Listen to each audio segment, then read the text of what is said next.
పల్నాడు జిల్లా మాచర్ల పట్టణంలోని జాతీయ బహుజన రాజ్యాధికార పార్టీ జాతీయ అధ్యక్షులు జెట్టిపాలెం వెంకటేష్ జాంబవరాజు మీడియాతో మాట్లాడుతూ జూలై 25న సాయంత్రం 6 గంటల సమయంలో దుర్గి మండలం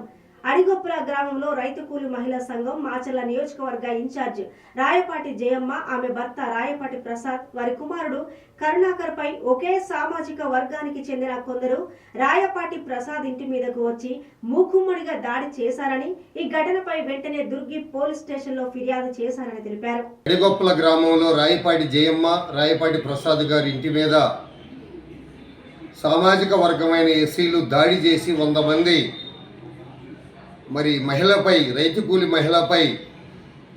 వారిని తీవ్రంగా విచక్షరహితంగా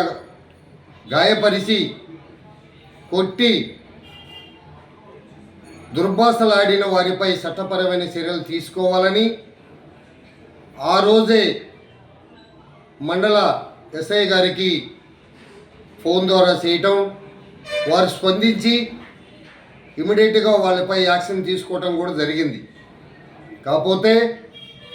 26, 27 తారీఖున ఆ గ్రామం పెత్తందారులు అధికార పార్టీ అండ చూసుకొని ఎస్సీలను రెచ్చగొట్టి తిరిగి వాళ్ళ మీదనే మళ్ళీ కేసు బనాయించడం అనేది అక్రమ కేసులు, కౌంటర్ కేసులు నమోదు చేయటం,